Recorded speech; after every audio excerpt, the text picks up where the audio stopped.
Muy buenos días, tengan todos ustedes, compañeros, estudiantes, sé que están en casa y que hoy 23 de marzo del 2020, sé que están de alguna manera en otra sintonía, en otro espacio, están en su espacio íntimo de casa. Sin embargo, acuérdense que en estos momentos tendríamos que estar pues atentos y laborando en torno a lo que es la asignatura de creatividad espacial en la forma.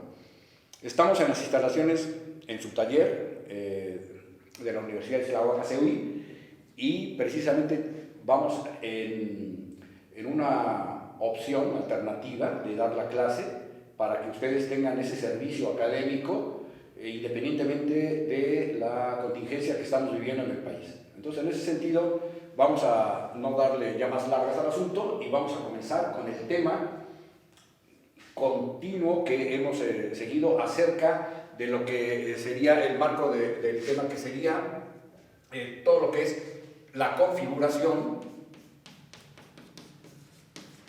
espacial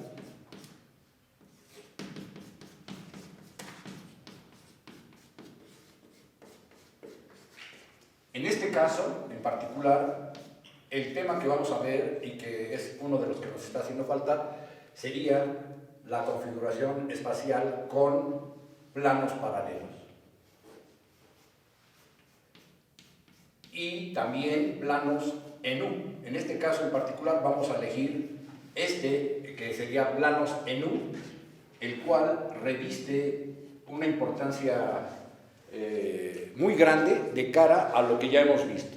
Vamos a hacer un repaso muy rápidamente en el sentido de cuál es la ruta que se sigue todo diseñador arquitectónico en lo que se refiere a la configuración espacial. Es decir, acuérdense que siempre empezamos por un elemento básico, configurador espacial, que es el plano vertical aislado. Ese es el número 1.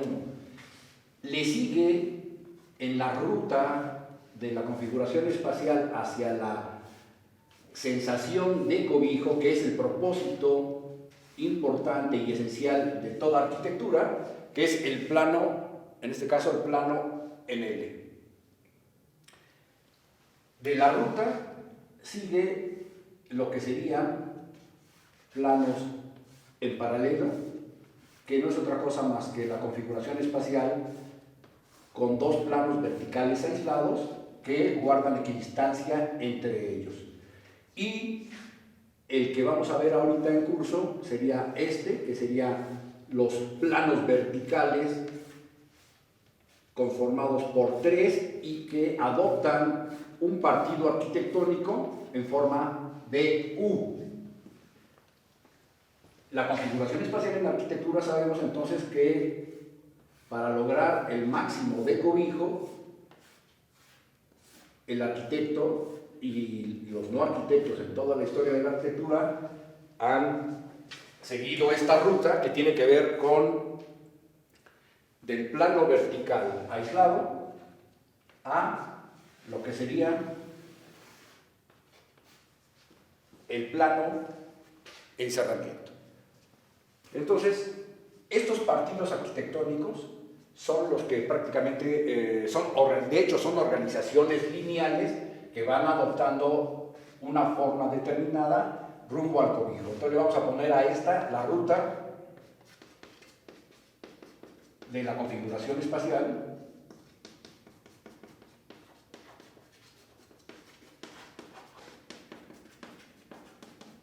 hacia el cobijo.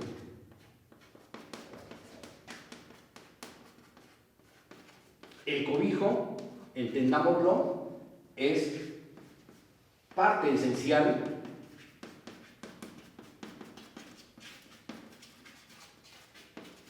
del quehacer arquitectónico.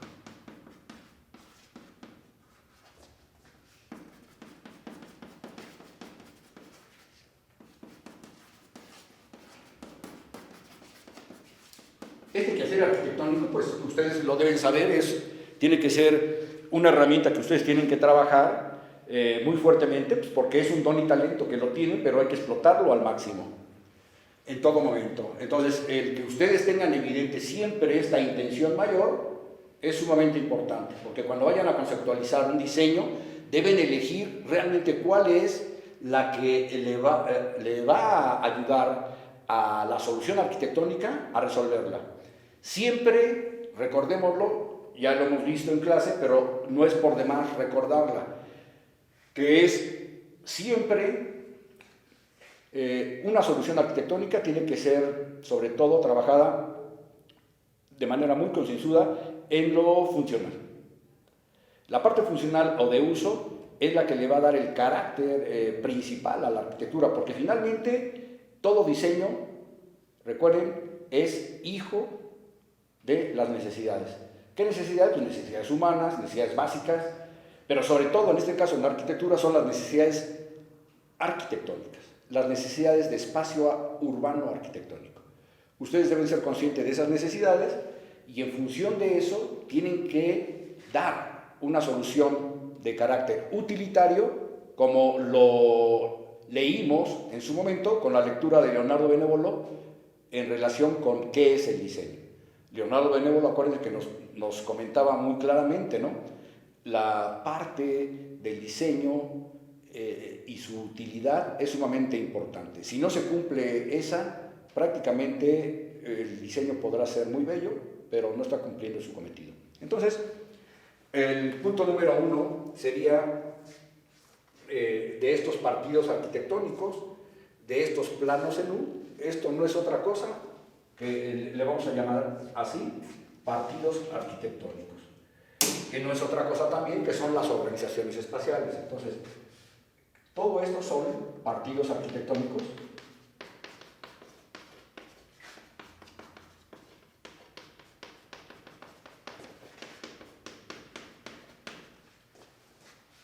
y o organizaciones espaciales.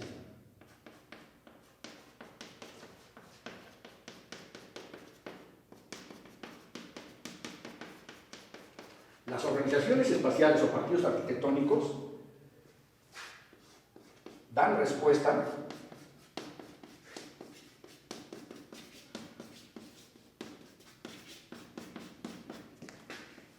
a necesidades arquitectónicas.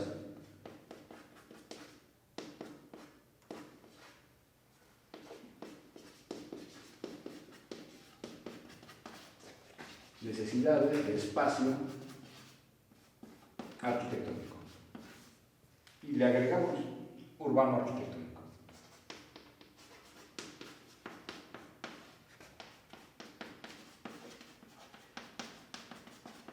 Ahora, ¿cómo el arquitecto da respuesta? La pregunta es ¿cómo? Y recuerden, y lo hemos visto, hay 3 tipos de respuestas muy importantes. El arquitecto, antes de dar respuesta, ¿qué es lo que tiene que hacer? Recuerden, es investigar, saber qué investigar o identificar los conceptos que estamos viendo, por ejemplo, normalmente en nuestras clases desde el primer semestre, saber identificar los grandes conceptos teóricos, porque finalmente son los que van a ser nuestras herramientas para poder conceptualizar y poder posteriormente resolver un problema ya en lo arquitectónico y para después en su momento resolverlo materializado en la arquitectura. Entonces, el arquitecto, como decía Bruno Munari, todo problema tienes que dividirlo en tantas partes para poderlo resolver una por una. Tú no puedes resolver un problema de golpe porque simplemente se estancaría la tentativa de solución. Uno se ve queriendo resolver todo y no resolviendo nada. Entonces, tenemos que sistematizar.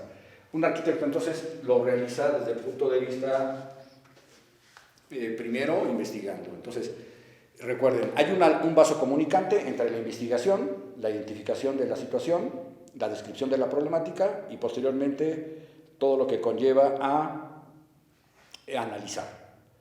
Saber qué analizar, cómo analizarlo, sacar las conclusiones que nos van a servir de herramientas de diseño y posteriormente conceptualizar. que conceptualizar, ustedes lo saben bien, conceptualizar es concebir. ¿Concebir qué? Soluciones, tentativas de solución, hipótesis. Y en el concepto viene después una parte que sería ya, pues prácticamente las soluciones muy concretas en 3 órdenes.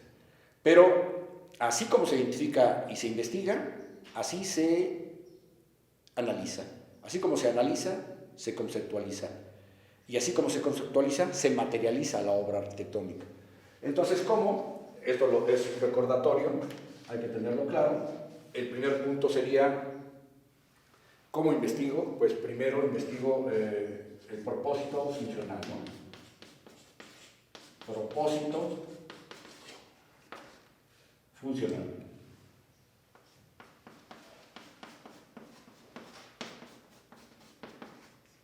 Dos, propósito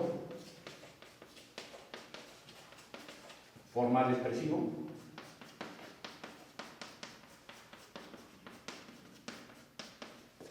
Que es, acuérdense, toda la carga comunicativa del objeto urbano arquitectónico. ¿Qué nos está comunicando? ¿Sí? Todo edificio de la historia de la arquitectura del pasado, los actuales, tienen un mensaje semiótico. Recuerden cuando vimos semiótica y vimos la lectura de Umberto Eco, lo que referente a semiótica en la arquitectura, es muy claro cuando dice que la arquitectura es un fenómeno de comunicación, ¿sí? Es un fenómeno cultural comunicativo, que finalmente utiliza un lenguaje muy singular, no es como la literatura, no es como otras manifestaciones culturales, sino que tiene su propio lenguaje y en ese sentido tiene una carga muy importante de mensaje. Si ustedes no saben dar un mensaje y no son conscientes de ese mensaje, pueden dar equívocamente una comunicación errónea y a lo mejor entonces hacer sentir a las personas mal o simplemente no llegar a solucionar funcionalmente ni culturalmente el propósito que tiene la arquitectura de generar espacios para hacer sentir bien a las personas en todos los sentidos. Entonces, el formal expresivo y o estético es muy importante. Estético porque obedece a principios ordenadores, porque obedece a las proporciones adecuadas, proporciones renacentistas, proporciones áureas, proporciones que tienen que ver con la naturaleza, con las proporciones propias de la serie Fibonacci, etcétera, etcétera, todo lo que hemos visto. ¿Por qué? Pues porque finalmente el hombre, aunque modifica artificialmente el espacio, necesita trabajar esa parte de la estética y que finalmente es parte de nuestra naturaleza humana. Somos producto de la naturaleza y como tal entendemos y percibimos a partir de cómo la naturaleza también reproduce otras formas orgánicas e inorgánicas bajo proporciones y estéticamente bellas. El tercer punto sería el propósito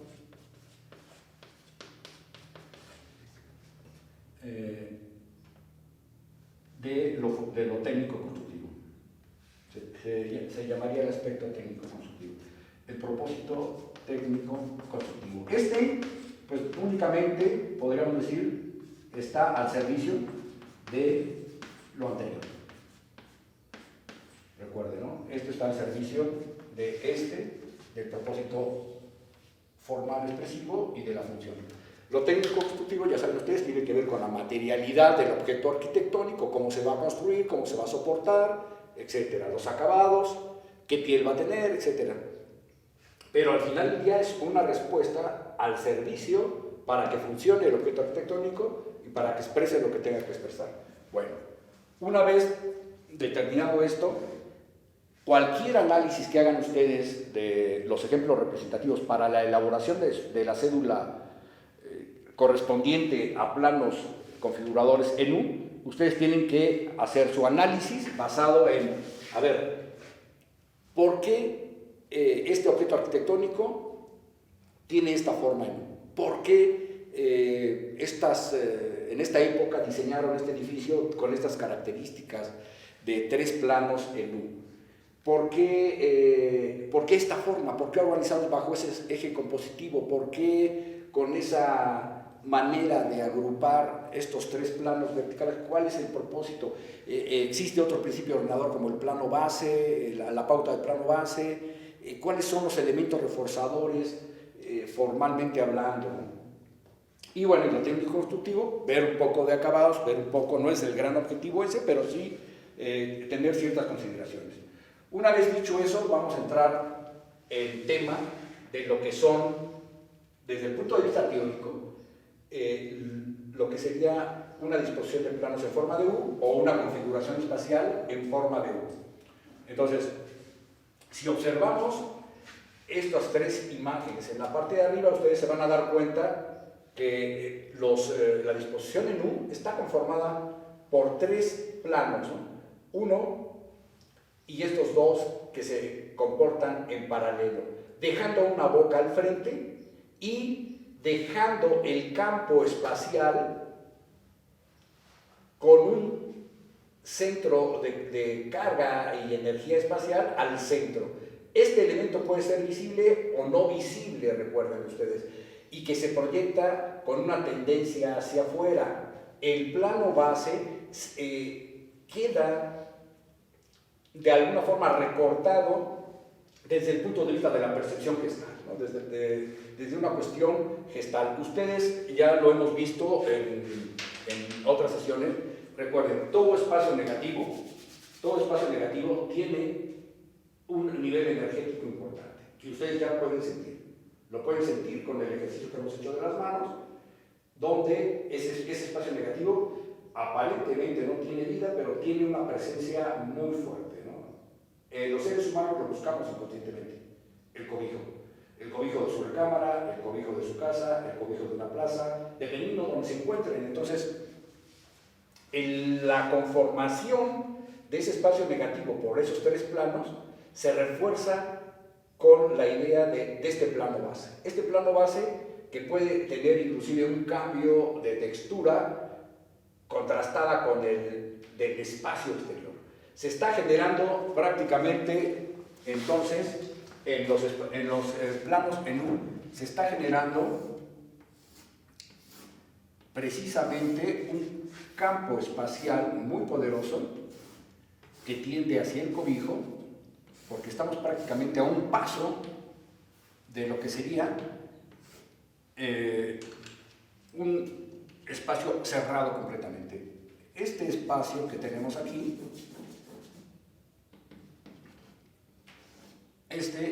pues es un campo espacial muy poderoso, que le vamos a llamar entonces campo espacial,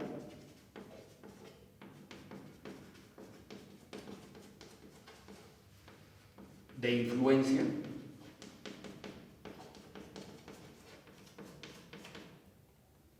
y al servicio del cobijo.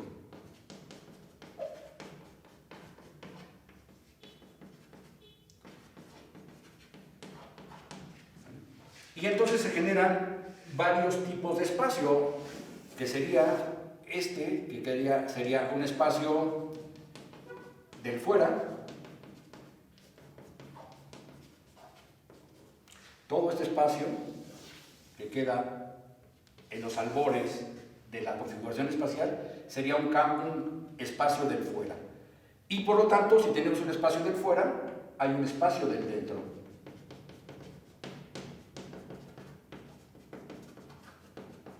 ¿Sí? Ahora, recuerden, toda dualidad en arquitectura, contradicción dialéctica, el arquitecto tiene que modularla, tiene que trabajarla muy bien en armonía. O sea, por el hecho de que sean opuestos, el fuera y el dentro, no significa que el arquitecto los tenga que armonizar. Es decir, yo tengo que esta dualidad, ¿sí?, la dualidad, en este caso del dentro y del fuera, hay que armonizarla. ¿Cómo?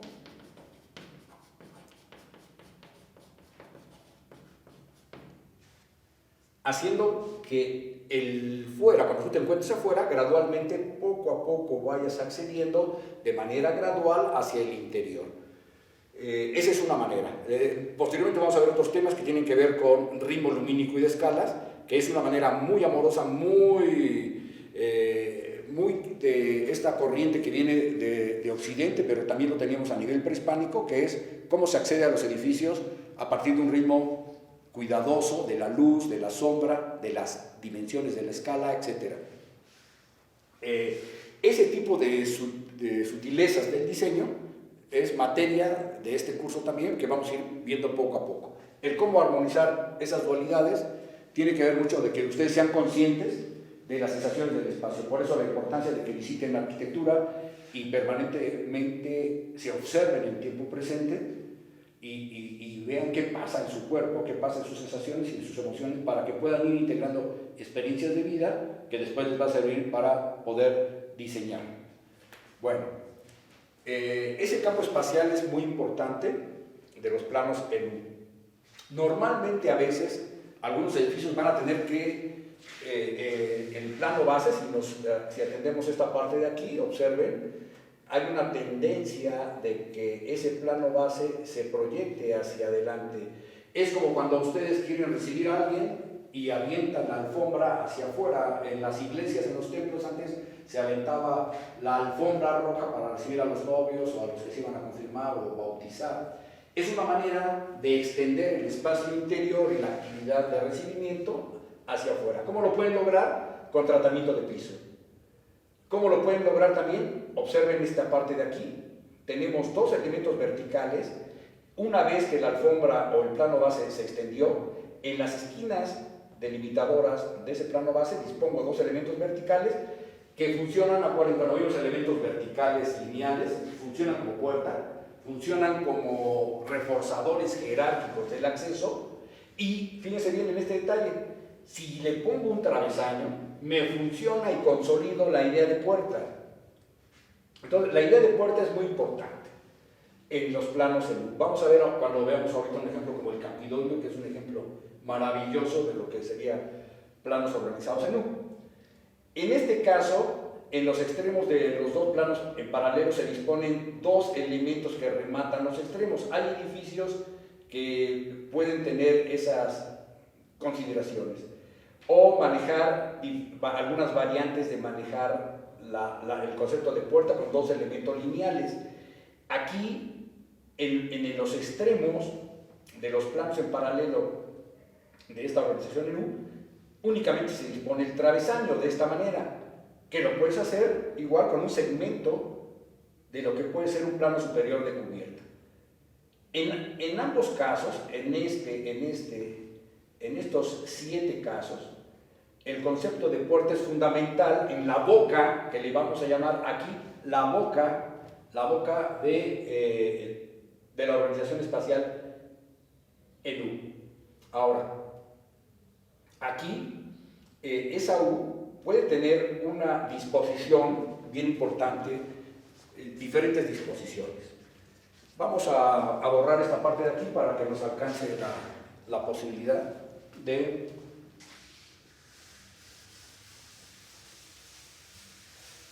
hacer más análisis para que no nos ubiquemos nada más respecto a lo que sería nuestra herramienta, que es la televisión, pero en este caso lo vamos a hacer de esta manera.